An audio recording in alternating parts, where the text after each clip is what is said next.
बच्चों, आप लोग कैसे हो? चलिए आज हम वर्ब पढ़ते हैं।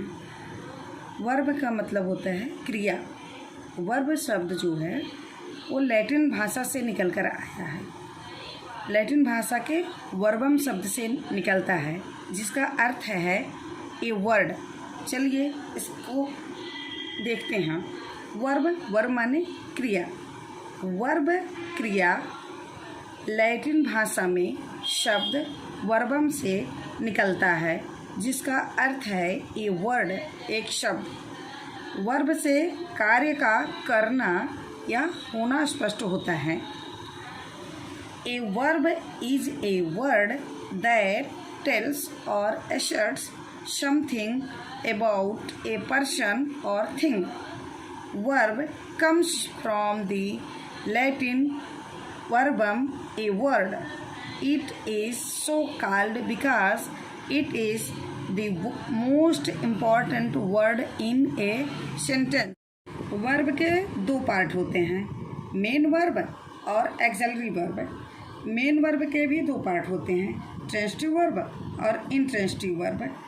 और एक्सेलरी वर्ब के भी दो पार्ट होते हैं, प्राइमरी वर्ब और मॉडल वर्ब। एक्सेलरी वर्ब को ही हेल्पिंग वर्ब ही कहते हैं और ये इसको कपुलर वर्ब भी कहते हैं। कपुलर मतलब दो।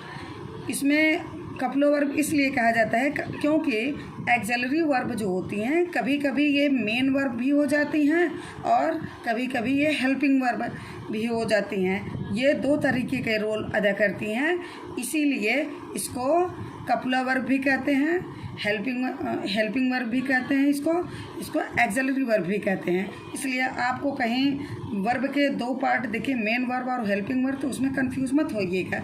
इसी का नाम भी हेल्पिंग वर्ब इसी को कहते हैं। और प्राइमरी वर्ब जो होती हैं उसमें टू बी आता है, टू डू आता है, टू हैव आता है। और मॉडल्स जो होती हैं models can, could, should, must, ये सब आते हैं। ठीक है, उसको हम बाद में डिटेल में बताएंगे। पहले हम स्पष्ट करते हैं ट्रांजिटिव वर्ब और इंट्रांजिटिव वर्ब। ट्रांजिटिव वर्ब मतलब सकर्मक क्रियाएं, ऐसी वर्ब्स जिसके साथ ऑब्जेक्ट प्रयुक्त हो ट्रांजिटिव वर्ब्स कहलाती हैं। ट्रांजिटिव का अर्थ है पासिंग ओवर, अर्थात जिन वर्ब्स में एक्शन कर्ता तक ही सीमित न रहकर ऑब्जेक्ट किसी अन्य वस्तु पर पास ओवर होता है। जैसे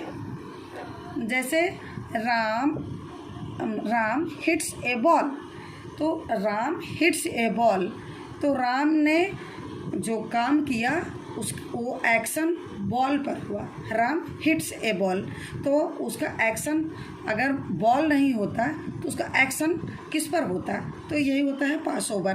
देखते हैं इंग्लिश में ट्रांजिटिव वर्ब की definition. Transitive verbs, transitive verbs is a verb that denotes an action which passes over from the doer or subject to an object. Transitive verb में कार्य जो होता है वो ऑब्जेक्ट पर होता है, जो सब्जेक्ट तक ही सीमित नहीं रहता है। देखिए यहाँ हम दो एग्जाम्पल दिए हैं। Ramesh hits a ball, he rings the bell. यहाँ हिट्स एवं रिंग्स ट्रांजिटिव वर्ब की तरह प्रयुक्त हुई है जिसमें एक्शन कर्ता तक सीमित नहीं रहा है बल्कि ऑब्जेक्ट बॉल एवं बेल पर पास ओवर हुआ है। चलिए अब देखते हैं इंट्रांजिटिव वर्ब।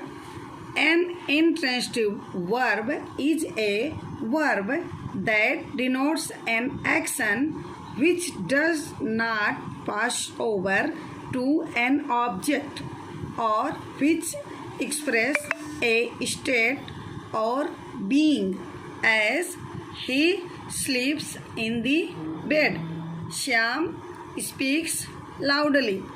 यहाँ इंट्रांजिटिव वर्ब हम हिंदी में बता रहे हैं। इंट्रांजिटिव वर्ब में एक्शन कर्ता तक ही सीमित रहता है, ऑब्जेक्ट पर पास ओवर नहीं होता है। जैसे ही स्लीप्स इन दी बेड, श्याम स्पीक्स लाउडली। इन वाक्यों में वर्ब स्पीक्स एवं स्लीप्स इंट्रांसिटिव वर्ब है। इसमें एक्शन कर्ता एक ही सीमित रह गया है, इसमें कर्ता तक ही सीमित रह गए हैं। जैसे ही स्लीप्स इन द बेड, इसमें जो है कोई ऑब्जेक्ट नहीं है। हमको समझ में हम कंफ्यूज इसलिए हो जाते हैं, इसमें ये समझ में आता है कि ये द बेड ऑब्जेक्ट तो है, लेकिन यही गलतफहमी रहती है ट्रांसिटिव और इंट्रांसिटिव में। ही स्लीप्स इन दी बेड, ये इन दी बेड प्रीपोजिशन का ऑब्जेक्ट है, ना कि वर्ब का ऑब्जेक्ट है। वर्ब का ट्रांसिटिव और इंट्रांसिटिव पहचानने का सबसे बढ़िया तरीका है कि सब्जेक्ट के बाद कोई जब वर्ब आती है, वर्ब के बाद कोई नाउन या प्रोनाउन यदि आ जाता है तो ऐसी वर्ब जो होती है वो ट्रांसिटिव वर्ब होती है। लेकिन सब्जेक्ट के बाद वर्ब और वर्ब के बाद यदि कुछ और आ जाता है, कोई नाउन या प्रोनाउन नहीं आता है, तो वो इंट्रांसिटिव वर्ब होती है। चूँकि यहाँ देखिए ही स्लीप्स इन जो है ये प्रीपोजिशन है, तो ये जो होता है वर्ब का ऑब्जेक्ट ना हो करके ये प्रीपोजिशन का ऑब्जेक्ट है। और ये हमको क्या और किसको, यदि वर्ब से क्या और किसको का प्रश्न करते हैं, कौन सोता है कि तो ही स्लीप्स जो है ये कर्ता तक ही सीमित है, ये कर्ता पर ही आ रहा है। ही स्लीप्स तो मतलब हमको क्या वर्ब से क्या और किसको का प्रश्न करते हैं तो हमको कोई उत्तर नहीं मिलता है, इसलिए पता चलता है कि ये ट्रांसिटिव वर्ब नहीं है, ये इंट्रांसिटिव वर्ब है।